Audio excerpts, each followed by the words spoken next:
Hola, ¿cómo han estado? Espero que hayan tenido una semana exitosa en gracia de Dios. Yo le pido a Dios que la siguiente semana sea aún mejor. Y el día de hoy vamos a hablar del libro del profeta Malaquías.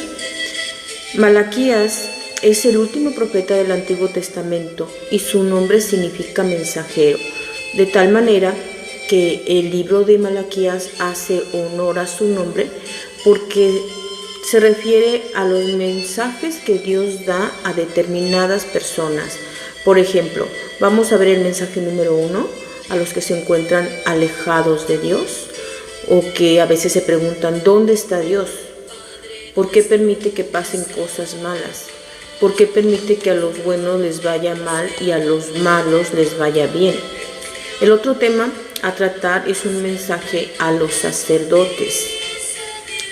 El tercero es un mensaje a los esposos infieles.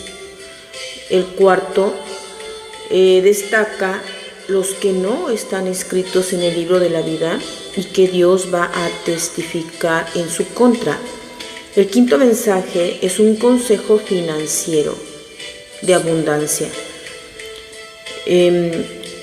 Es único este mensaje por las razones que les voy a decir más adelante.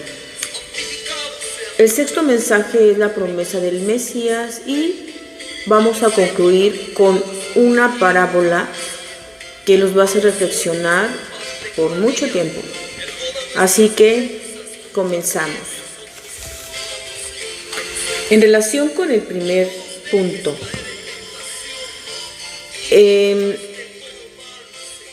¿quiénes son los que están alejados de Dios? ¿Y qué les dice Dios a este tipo de personas? Les pregunta, si yo soy el Padre, ¿dónde está el honor que me pertenece? Si yo soy el Señor, ¿dónde está el respeto que me deben? Y dice, mientras que mi nombre es glorificado entre las naciones, algunos me desprecian y dicen, ¡qué aburrimiento! Y en contexto con esto, esos algunos menciona que en tiempo presente lo dice así el Señor, yo me acerco a ustedes para juzgarlos y testifico en contra de los hechiceros, en contra de los adúlteros, de los que juran en falso, de los que defraudan al obrero en su sueldo, oprimen a la viuda y al huérfano y violan el derecho del extranjero. Asimismo, se refiere directamente a los que mencionan que es tiempo perdido el tiempo dedicado a Dios. El que dice hay que dejar a Dios para el último. El que dice que no han sacado ningún provecho al observar los mandamientos sin hacer penitencia. Los que dicen que tienen éxito a pesar de hacer el mal y aunque desafían a Dios quedan sin castigo. O sea, no solamente a los que hacen esto, sino a los que dicen que les va mejor a los malos, que porque Dios nunca los castiga. Este tipo de personas son las que tienen cansado a Dios y así lo señalan las Escrituras, que está cansado de escuchar a las personas que dicen ¿dónde está Dios? Porque a los malos les va bien. Es pérdida de tiempo el tiempo dedicado a Dios. Hay que dejar a Dios al último. Todos estos tienen cansados a Dios. Los sacerdotes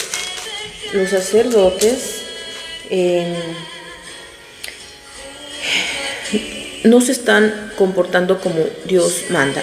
Algunos, no todos. Dice que están en desobediencia y por eso sus bendiciones que ellos ya habían adquirido, Dios los va a convertir en maldiciones y les va a quitar su ministerio, es decir, los va a quitar de sacerdotes. ¿Por qué? Porque dice, el sacerdote es a quien le corresponde atesorar la ciencia, y a él se acude en busca de enseñanza, porque él es el mensajero de Dios Todopoderoso. O sea, es un maestro, un mensajero de Dios, y por lo tanto debe de comportarse según su investidura. Y si es Cristo quien lo llama, pues tiene que tener presente ese llamamiento en todo momento. Entonces él dice que a los que no están en obediencia, sus bendiciones las va a convertir en maldiciones y aparte los va a remover de su lugar. El tercer punto o mensaje es para los que son infieles a sus esposas.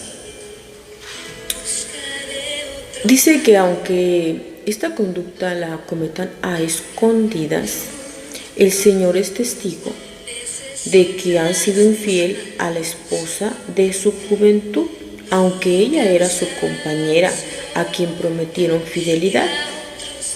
Y dice que no sean infieles a la esposa de su juventud, porque el que se divorcia por odio se comporta como hombre violento.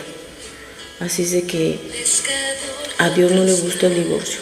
Quizás estén escuchando personas que todavía están a tiempo de salvar su matrimonio. Hay una película que se llama A Prueba de Fuego, en la que, si ustedes la ven, es una película muy estratégica, porque actualmente pues ya todos sabemos que hay un tipo de divorcio que es incausado y que no es necesario demostrar una causa justificada para que logren divorciarse, sino por el solo hecho de decir somos incompatibles de caracteres, o aunque no tengamos una razón, ya no queremos seguir viviendo como esposos. Antes no, antes los juicios se prolongaban en el tiempo, duraban años, y cuando se dictaba sentencia incluso no se declaraba la disolución del vínculo matrimonial, porque se consideraba que no se habían acreditado plenamente las causales y se aplicaba una jurisprudencia que establecía que la sociedad y el Estado están interesados en la conservación del matrimonio como base de la sociedad y del Estado. Pues ahora ya no, ahora basta con que diga uno, no dos, uno de los dos.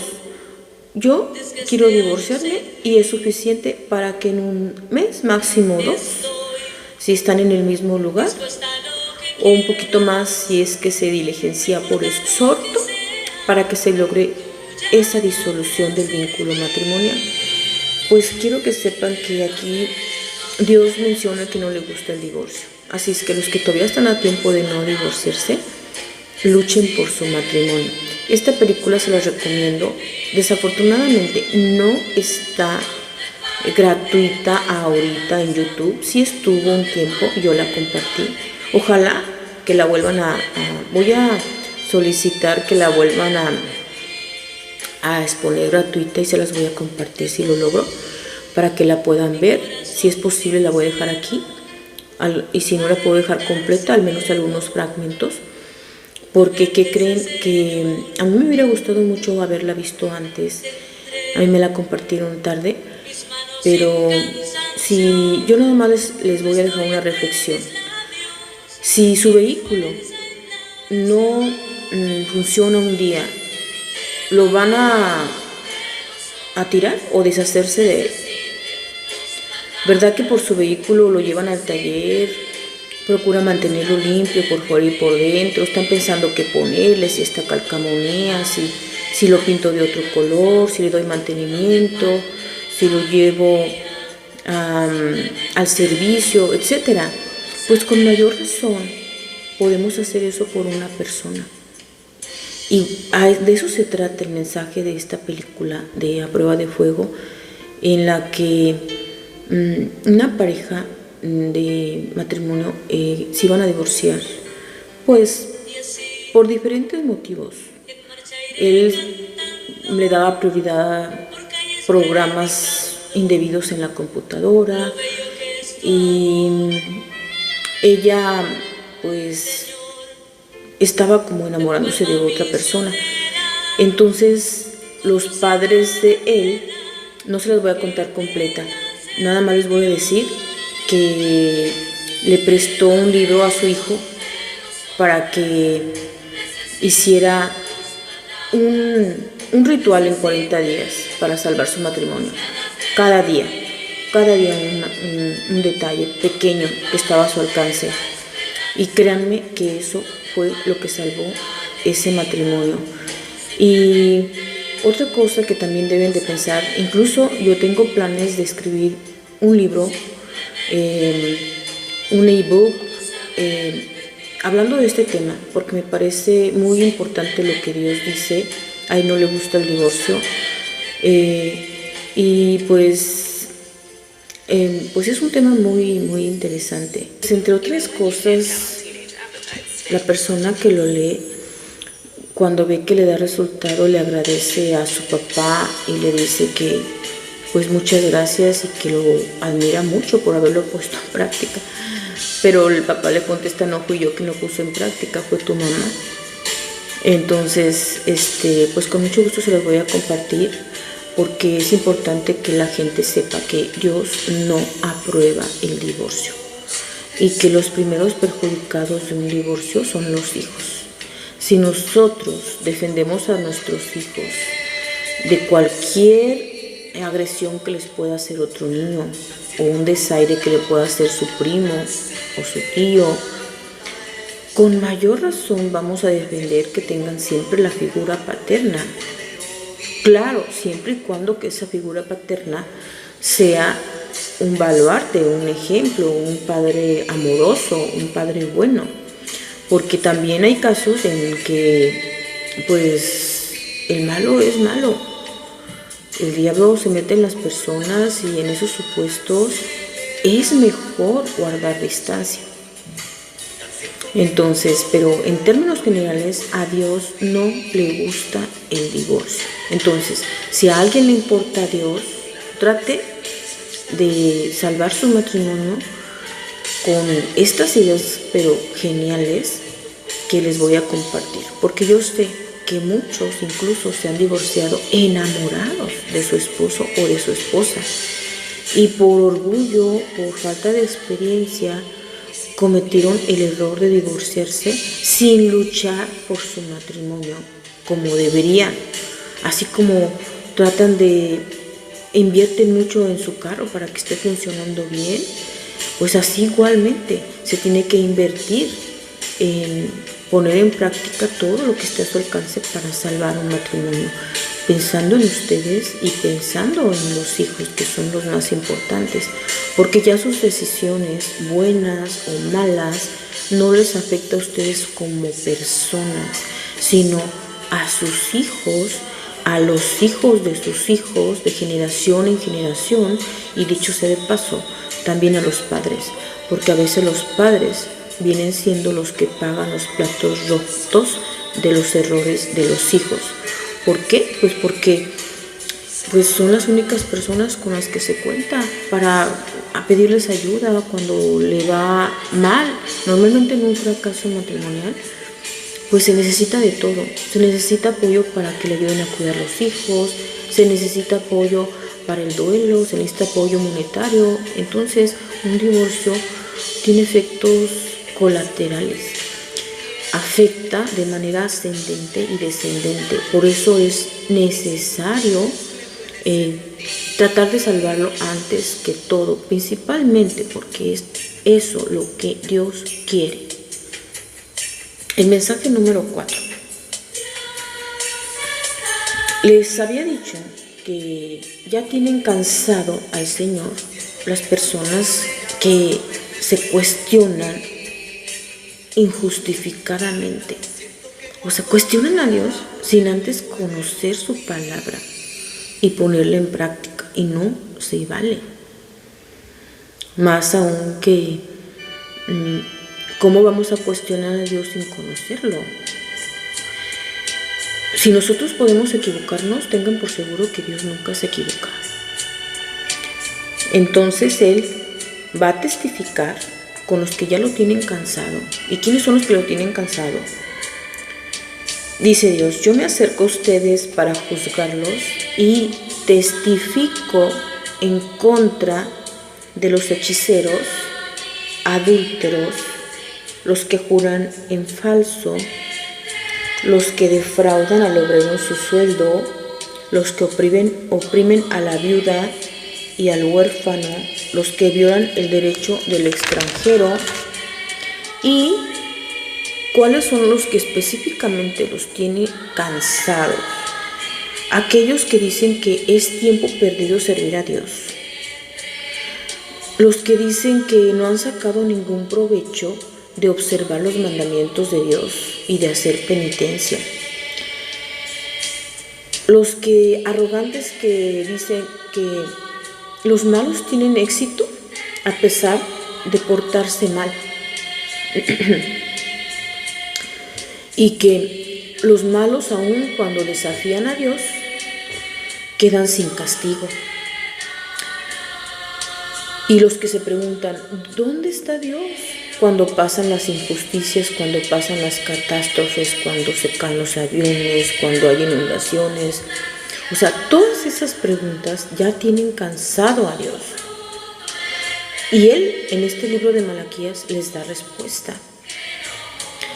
Dice que está escrito un libro en el que figuran los que son fieles al Señor y respetan su nombre.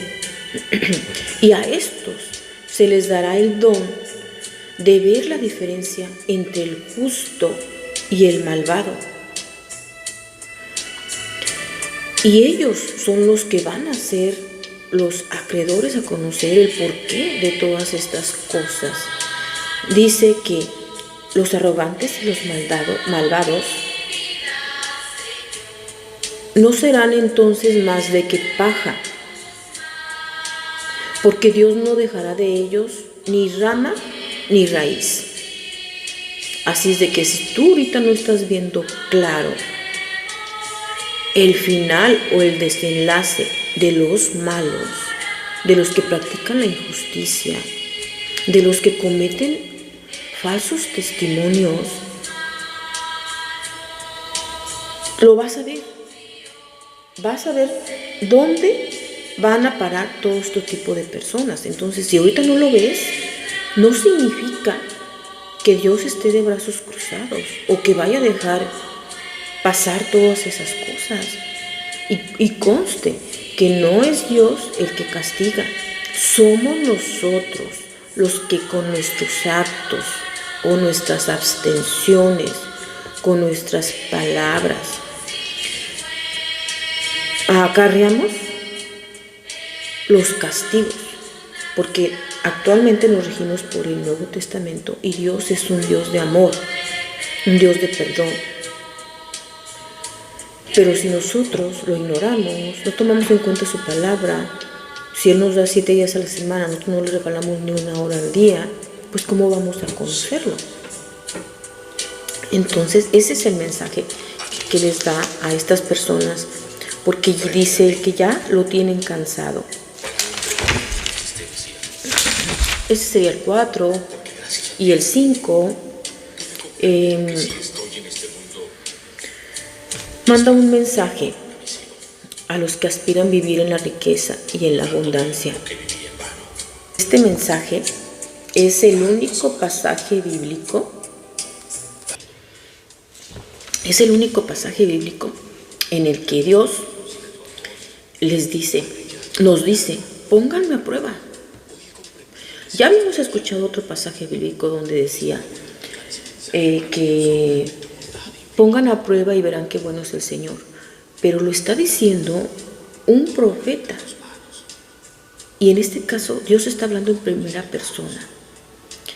Les dice, lleven al arca del tesoro el diezmo completo y verán cómo abro las compuertas del cielo y derramo sobre ustedes bendiciones de abundancia. O sea, en otras palabras está diciendo que demos el diezmo. Lo está diciendo textualmente. que demos el diezmo en el Antiguo Testamento, porque también quiero aclarar que en el Nuevo ya no lo establece como una obligación, sino como una opción. Y en el Antiguo Testamento, desde Abraham, Jacob, daban el diezmo. Y nomás vean quién fue Jacob. Jacob fue un hombre que recibió abundancia de todo, pero todo le costó, y él dio el diezmo desde el principio. Entonces, este es un mensaje de Dios para los que quieren tener abundancia. Ahora, ¿cómo encontramos su plenitud en el Nuevo Testamento? En el Nuevo Testamento, Dios dice que el que trabaja para el Evangelio, que viva del Evangelio, que pues los sacerdotes dependen de la caridad de las personas. Acuérdense que una casa de una persona, de una familia, pues tiene que pagar luz, gas, agua, pues tiene que tener su alacena de alimentos, el predial, son muchos servicios. Pues quiero que sepan que en la casa de Dios, al ser más grande, pues también se pagan todas esas cosas. ¿Y de dónde va a salir ese dinero? Pues del pueblo, de la caridad. De ahí que pues hay una promesa bíblica en el Antiguo Testamento en el sentido de que los que den el diezmo van a recibir bendiciones abundantemente. Y Dios dice, ponme a prueba. Lo está diciendo tú a tú, en primera persona. Te dice, ponme a prueba y vas a ver cómo las compuertas del cielo se van a abrir y yo derramo sobre ustedes bendiciones de abundancia. Aquí no solamente se refiere a lo económico, al dinero, sino también a la salud, a la felicidad, al amor, a lo que ustedes quieran en su corazón. Entonces, esta promesa es bíblica, es la única que yo he visto en todas las escrituras que habla en primera persona y que dice, ponme a prueba. Aquí Dios lo dice, ponme a prueba. Da tu diezmo y ponme a prueba a ver si no derramo todas estas abundancias. Ahora muchos te preguntarán, a ver cuánto tiempo me queda. Ok, me quedan 7 minutos. Pues yo no gano lo suficiente, ¿cómo voy a dar el diezmo?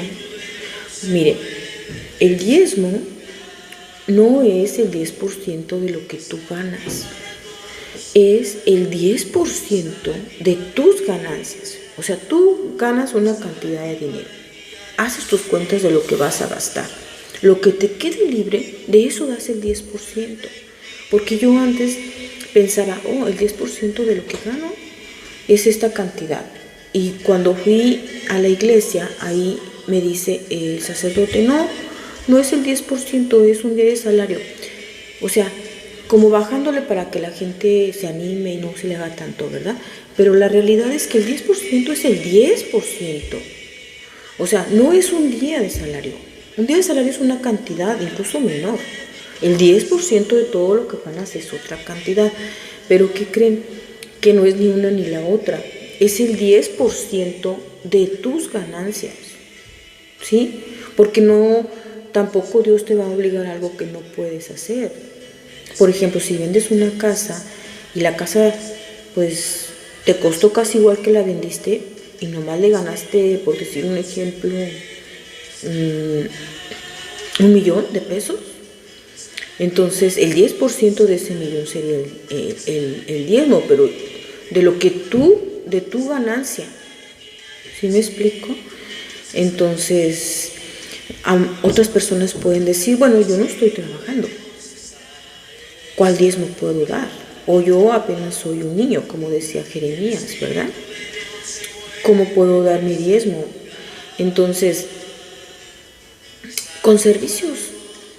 Incluso hay personas que están dando su diezmo y no lo saben.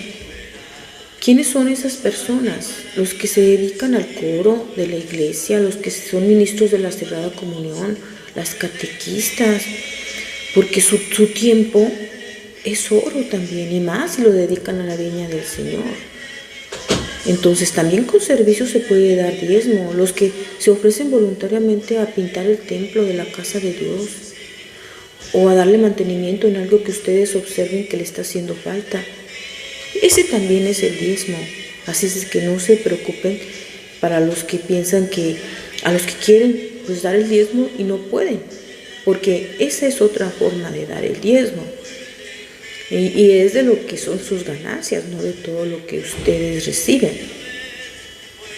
Bueno, entonces, como se los prometí, ¿cuál es la respuesta que Dios les da? Bueno, pues que las personas que se portan mal respecto de las que no, hay una grande diferencia, porque las personas que se portan bien van a tener el privilegio de estar inscritos en el libro de la vida. Según aquí lo menciona, es un libro en el que figuran todos los que son fieles al Señor, respetan su nombre y cumplen su palabra. Y estos van a ver la caída de los malos, ¿sí? Así como le pasó a Lázaro, ¿se acuerdan? El pobre Lázaro y el rico, que Lázaro siempre estaba afuera de la casa del rico sentado esperando que saliera el rico para que le diera las obras de su mesa. Y cuando mueren uno y otro, el pobre se va al cielo y el rico se va al infierno. Y ¿qué dice el hombre rico? Pues pide clemencia a Dios, que lo saque de allí, que le permita, es Lázaro creo el nombre del pobre, que le permita que baje a darle un poco de agua, porque estaba en las puertas del infierno y tenía mucha sed, todavía no llegaba al infierno. Y pues el padre Abraham, que ya estaba tomando de la mano a Lázaro para llevarlo al cielo, le dice al hombre rico, delante de Lázaro, el pobre, dice, entre el cielo y el infierno hay una gran distancia. Ni los del infierno pueden subir al cielo, ni los del cielo pueden bajar al infierno.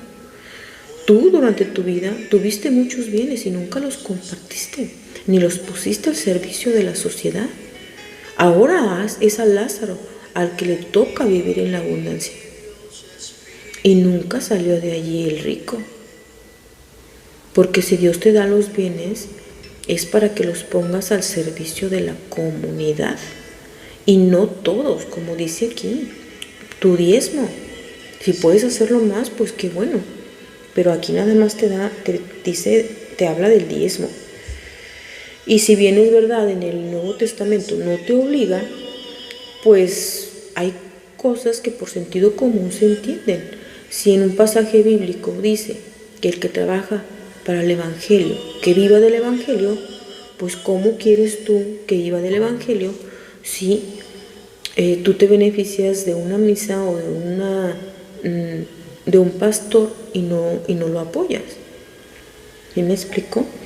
Bueno, entonces esa es una promesa bíblica del diezmo. Y la otra, que ya es la última, es la 6, la promesa del Mesías. Porque dice Dios, y en primera persona, o sea, no está hablando un profeta de lo que le dijo Dios, sino que el profeta Malaquías está escribiendo tal cual Dios le está diciendo. Dice, miren, yo envío mi mensajero a preparar el camino. Dice, es un mensajero de la alianza. Por eso muchos consideran que Malaquías es Juan el Bautista, porque dice, mi mensajero va a preparar el camino y vendrá a su templo el Señor. Aquí ya se refiere a Jesucristo. Y finalmente, no podemos concluir este libro sin recordar, ¿cuántos minutos me quedan? Creo que nada más uno. sin recordar la parábola de los viñadores homicidas. Estoy hablando así de quedito porque todavía no estoy al 100 de mi garganta. ¿Saben cuáles fueron los viñadores? Se va a cortar, voy a tratar de decir lo más que pueda. Los viñadores homicidas, resulta que este pasaje bíblico es de una persona que plantó una viña y puso todo lo necesario para que hicieran el vino. Le acercó toda la viña y dejó el terreno en manos de unos inquilinos con los que iba él a trabajar. Y en el tiempo de la cosecha mandó a 3 de sus personas de confianza para que le dieran lo que le correspondía. Y resulta que estos trabajadores, en lugar de darle la parte de la cosecha que correspondía, los mataron. A uno lo mataron, a otro lo lesionaron y a otro lo apedrearon. Y bueno, pues ¿qué pasó? Que pues el dueño volvió a mandar a otros, pero en mayor número, para que no les hicieran daño. A todos les hicieron lo mismo. Finalmente, con tal de recuperar los frutos de la cosecha, el dueño, ¿qué creen que hizo? Mandó a su propio hijo, pensando, a él lo respetarán, pero cuando él llega, lo matan. Y esta parábola Jesús se las cuenta a los sacerdotes, a Caifás, que fue el autor intelectual de su muerte, el que convocó el consejo de ancianos y de sacerdotes para tomar las decisiones, y los convoca para proponerles que mataran a Jesús. ¿Y cuál fue su lema? Dice, conviene que muera uno solo por el pueblo y no que perezca la nación entera. Y con esa frase logró convencer al Sanedrín para que detuvieran a Jesús, lo hicieran declarar que Él es el Mesías, el Hijo de Dios, y en público, porque siempre lo dijo Jesús, pero ahí mismo hicieron que lo repitiera, y con esa declaración lo condenaron a muerte. Pero antes de que sucediera, Jesús les contó esa parábola a ellos.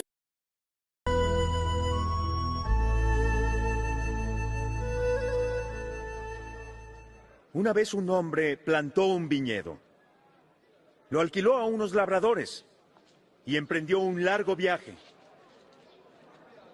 Al llegar el tiempo de cosechar las uvas, mandó a un criado con los labradores a pedir su parte de la cosecha, pero lo golpearon y lo enviaron con las manos vacías. Luego envió a otro criado, pero también a este lo insultaron, golpearon y lo enviaron sin nada. Entonces envió a un tercer criado, pero también lo hirieron y lo echaron fuera. Por fin el dueño del terreno dijo, ¿qué haré? Mandaré a mi hijo querido. Tal vez lo respetarán. Pero cuando los labradores lo vieron, se dijeron entre ellos, este es el heredero, matémoslo para que la propiedad sea nuestra. ¡Dinos más! Así que lo sacaron del viñedo y lo mataron. ¿Qué creen ustedes que hará el dueño del viñedo? Pues irá y matará a los labradores y dará el viñedo a otros. ¿Esta escritura qué significa? La piedra que los constructores despreciaron se ha convertido en la piedra principal. Quien caiga sobre ella quedará hecho pedazos. Y si la piedra cae sobre alguien, lo convertirá en polvo. Maestro, sabemos que lo que tú enseñas es correcto y que no te basas en las apariencias. Tú enseñas de verdad a vivir como Dios exige. Dinos, ¿es correcto que paguemos impuestos al emperador romano o no? ¡Cuidado, señor! ¡Quiere engañarte! Préstenme una moneda.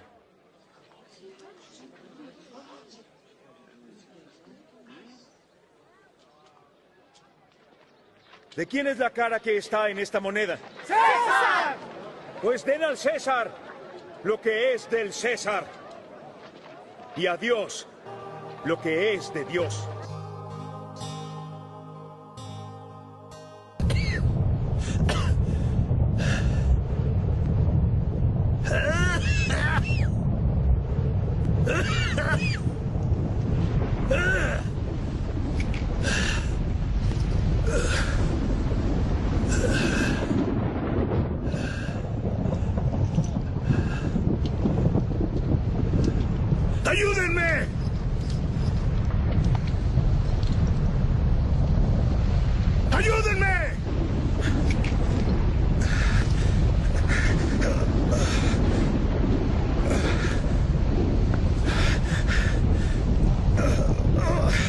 ¡Ayúdenme!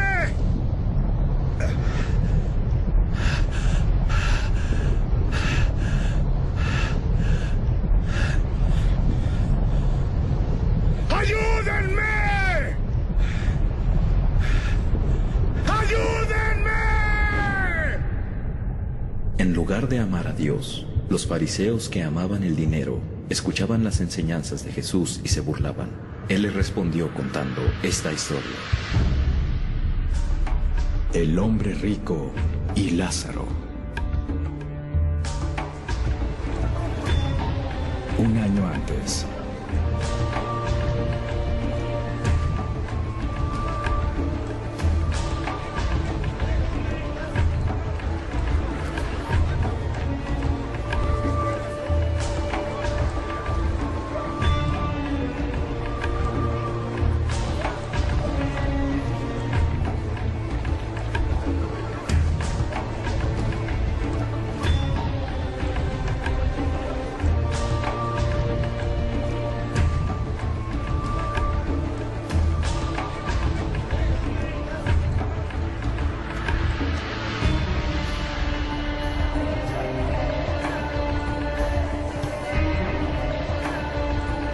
Limosna.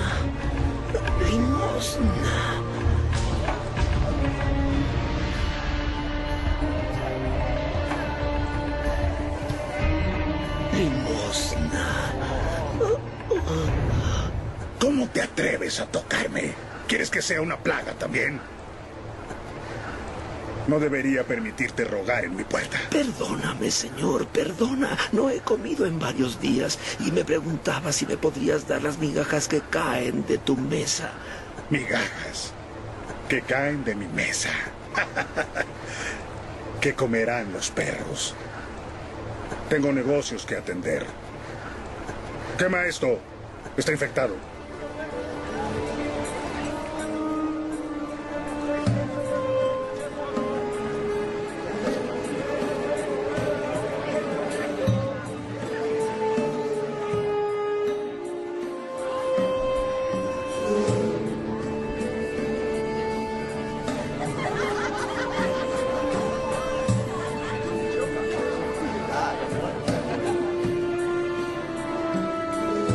¡Finalmente llegó!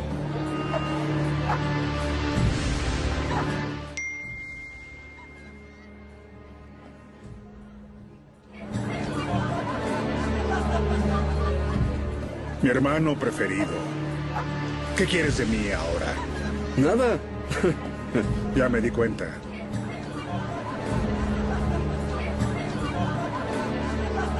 Había un hombre rico que vestía con lino fino de color morado y vivía lujosamente. En su portón había un mendigo llamado Lázaro, cubierto de llagas, que anhelaba comer las migajas que cayeran de su mesa.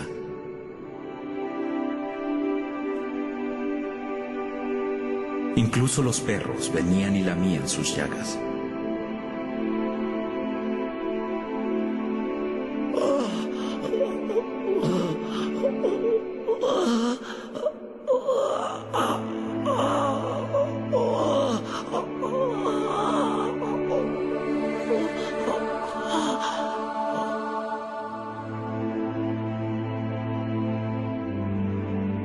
La hora había llegado para que ambos hombres murieran y pasaran de esta vida a la otra.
una limosna.